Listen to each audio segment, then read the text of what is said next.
nice. Calm before the storm and all that. Whatever comes of this, I'm just real glad to know you all.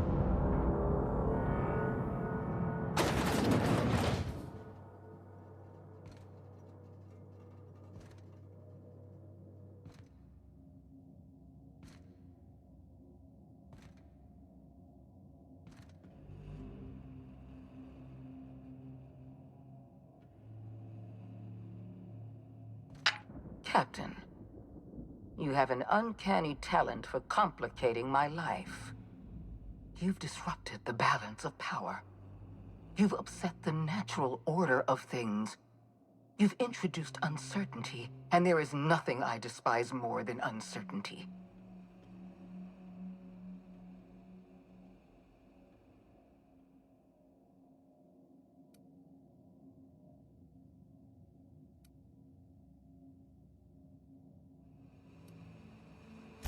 Do you imagine you're leading some grand revolutionary army? The Iconoclasts and MSI have put aside their differences and attacked the prison together. I never imagined such a thing would be possible. But here we are. You're nothing but a rabble-rouser. I'm going to put an end to your little rebellion, and then I'm going to have you and your associates arrested.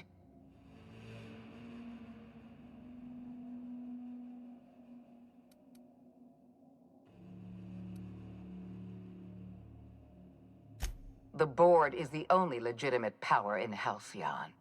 We are Halcyon. I admit I miscalculated the extent of your influence. The Board's plan never accounted for you. This is a mistake I intend to correct. I have Dr. Wells in my custody. Once I've secured his cooperation, I can move forward with the program. I can repair the damage you've done. I can set things right.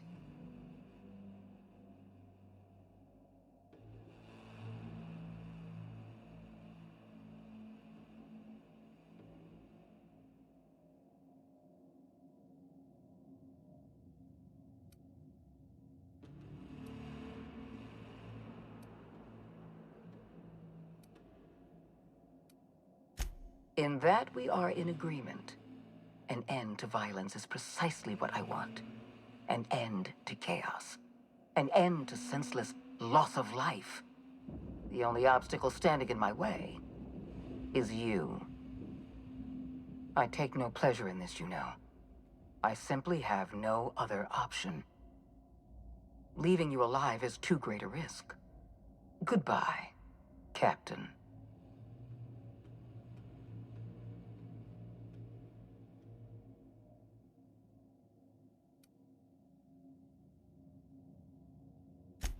I had a feeling you'd say that.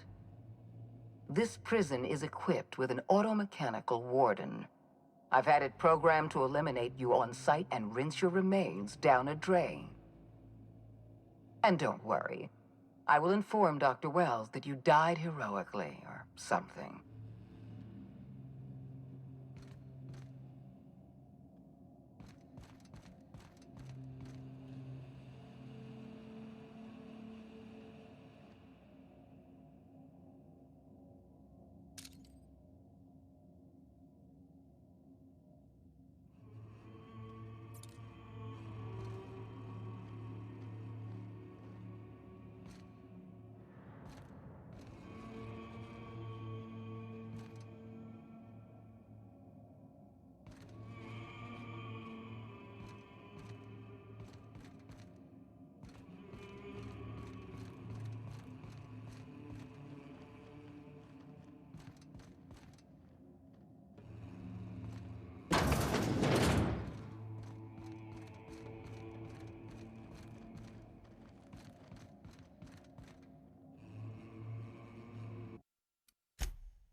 That Chief Junlei sure seems well, huh?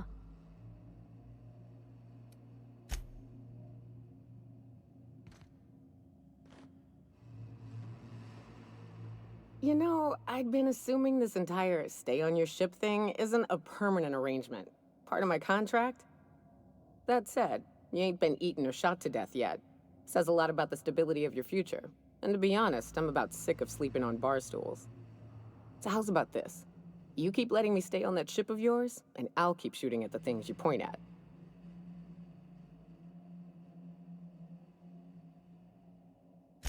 Outstanding.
Wish I could do that.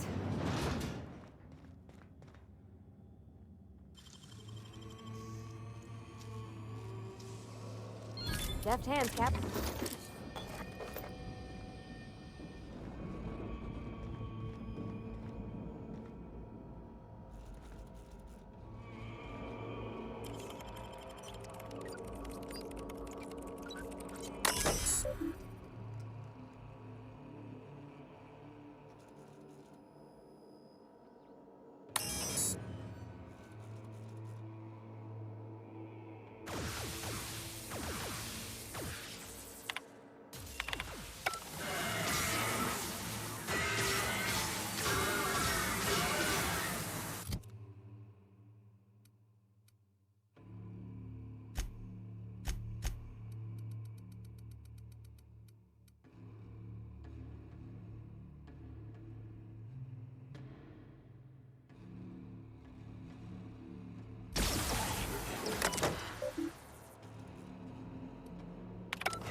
You don't know how glad I am to see you. You did the right thing. Akande was a monster. Her death was much deserved, and long overdue. And you lunatic, you broke into the board's own fortress just to rescue one doddering old man. You are absolutely out of your mind, and I can't begin to thank you enough.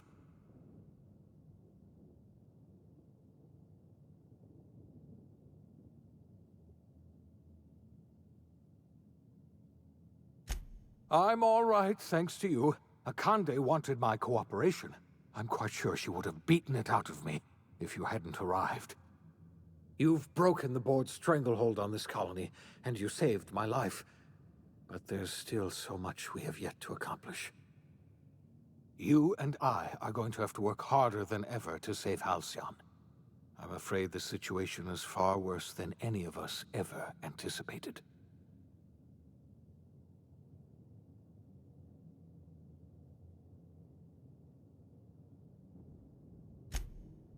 Earth has gone dark. We haven't received a single message in 3 years. There's been no communication, no signals, nothing. 2 years ago, the Earth's Directorate's frigate disappeared on their way back to Earth. We don't know what they discovered when they arrived, or if they arrived at all. So we've got to make do on our own. Seems to me that'll make us stronger in the end anyhow. You're quite right. We've got no choice but to make do on our own. You mean we're all alone out here? Really alone? I'm afraid so, Miss Holcomb.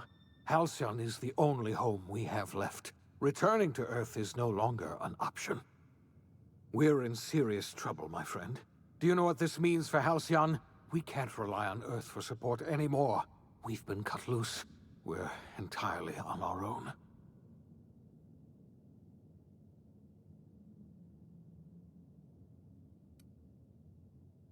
Yes, certainly. I'll help however I can.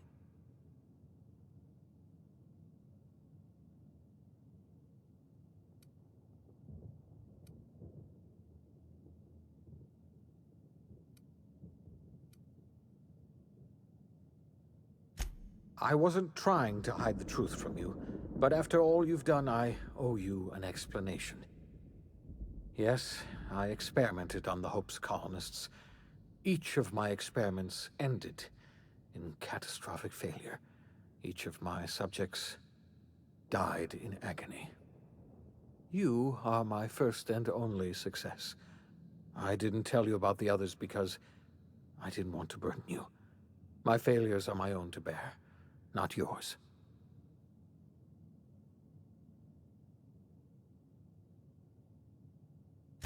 Thank you. Perhaps in time I'll learn to forgive myself. My apologies. I need to get a hold of myself. We've far more pressing issues to worry about right now. If you have any more questions, ask me. I'll answer as best I can.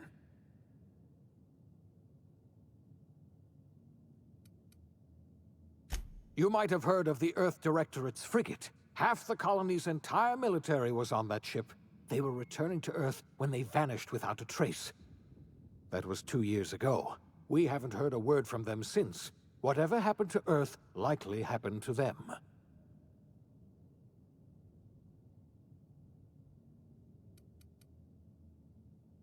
Yes, Akande mentioned as much. Earth hasn't sent us a single message in 3 years. No one knows why. Akande had kept the truth to herself, perhaps with good reason. Can you imagine what would have happened if word got out? We'd have utter pandemonium.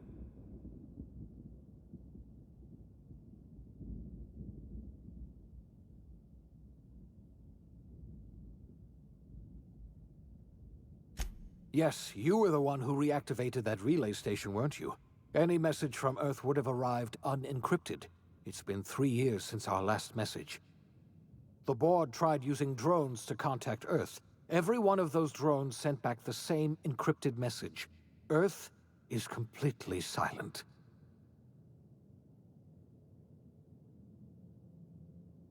I don't know what happened, but something must have gone horribly wrong. I don't know why Earth's gone silent. I don't even know if Earth exists anymore. We have no connection back to Earth, and return is likely impossible. We're completely alone out here.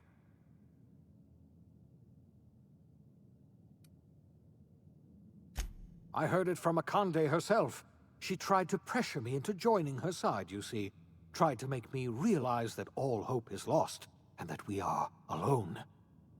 She was half right. We are alone, and we're going to have to fend for ourselves, because there's no telling what's happened to Earth.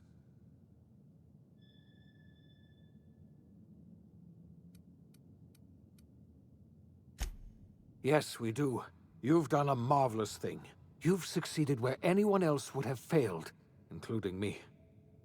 We must begin the revival process immediately, starting with the Hope's brightest minds, and then we're going to fix this damn colony, one problem at a time. We're going to need a leader, and I can't imagine a better person for the job than you. What do you say, old friend? Will you help us?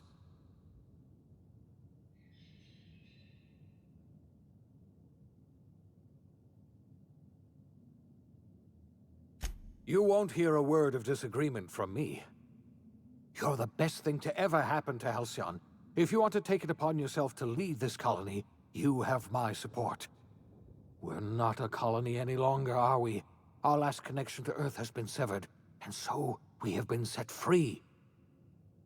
Our future is uncertain, and no one knows what tomorrow holds. Exciting, isn't it?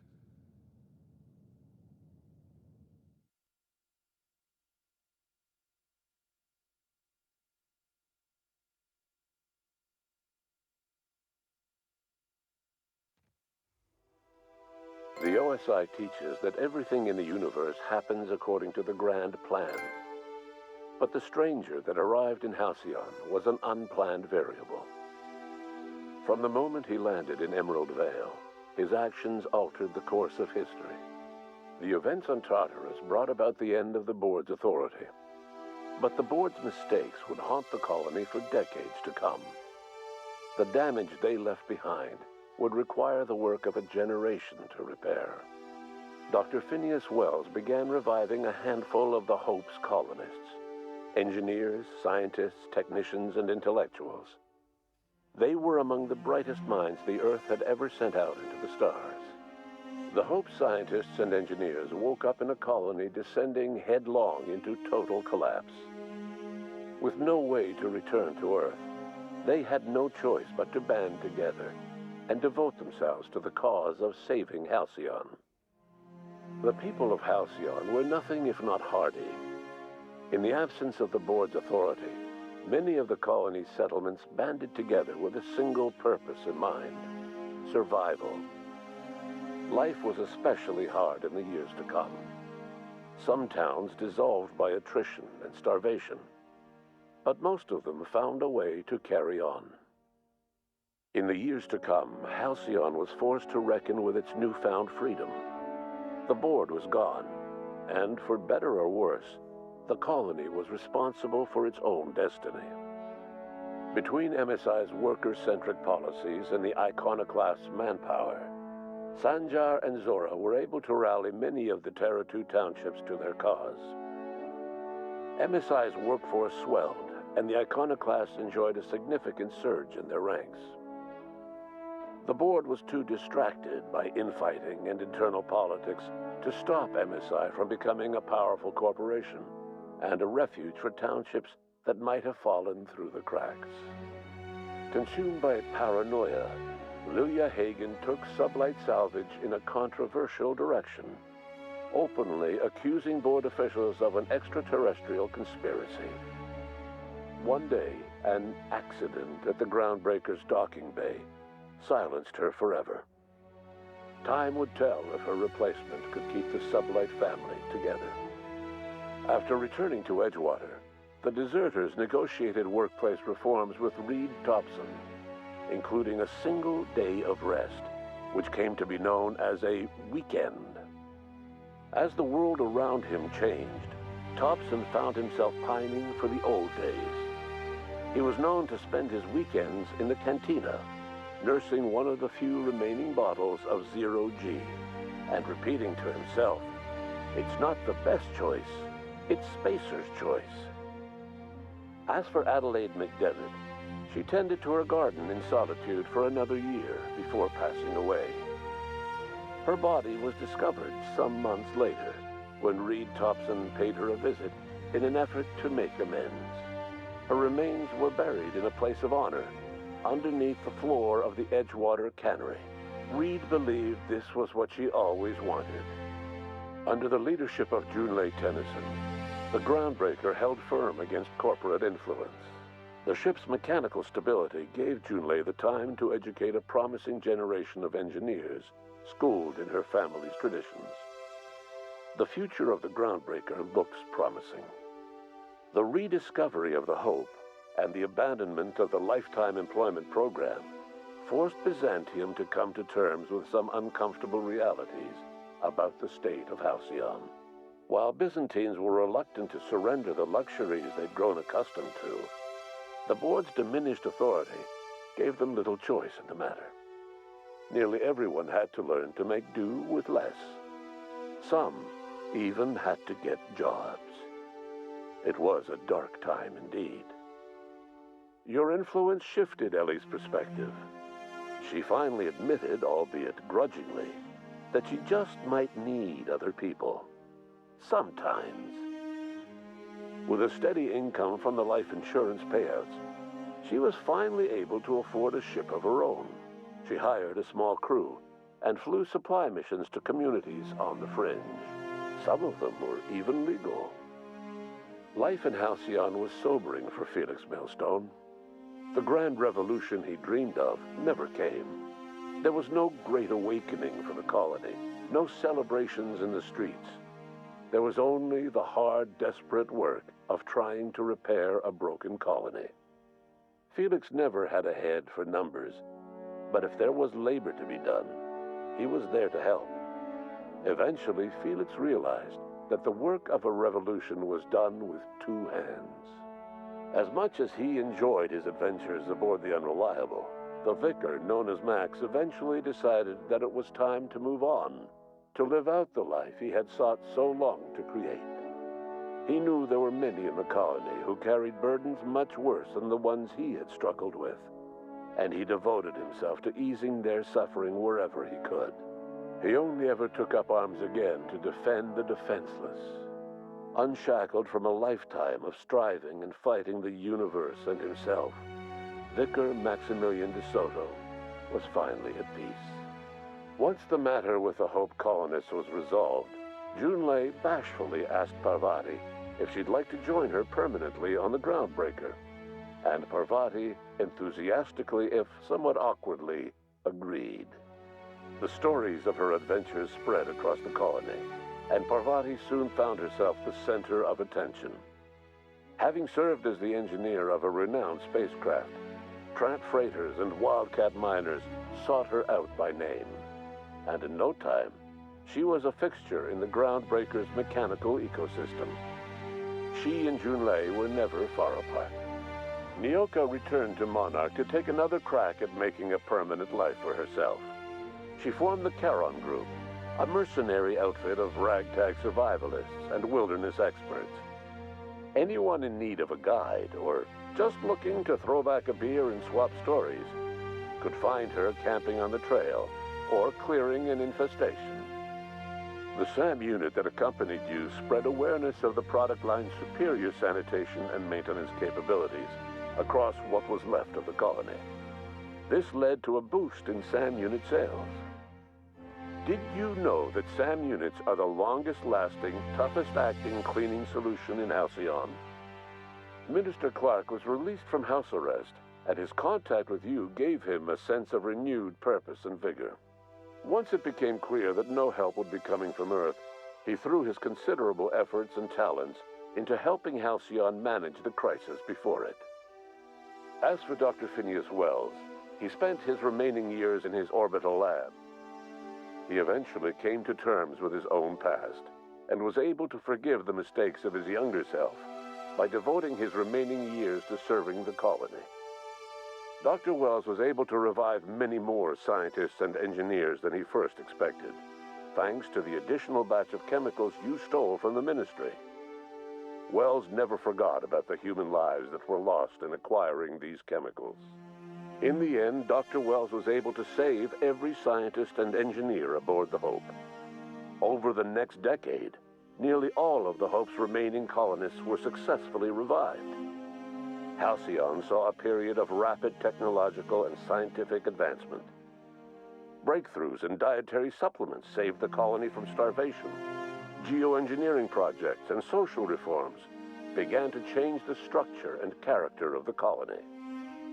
Dr. Wells laid the groundwork for the project to save the colony, but he would never live to see the fruits of his labor. He passed away a few years later. His work was carried on by the scientists and engineers he revived. Today, Halcyon has stabilized. The people of the colony work hard to adapt to their new circumstances. Nearby colonies send aid and supplies. Life will never be easy in Halcyon, but for the first time in its history, there exists a sense of real, genuine hope about the future. And what about you, the unplanned variable in the history of Halcyon? You brought an end to the chaos on Tartarus and proved yourself the most capable leader left in the colony. You administered the colony in your own image. With the old power of the board destroyed, a new government of Halcyon rose with you at its center. With your steady hand, you guided Halcyon through the turbulent years that were to follow, and helped ensure the survival of the colony until the end of your days. No one knows what's happened to Earth, and no one knows what the future has in store for Halcyon.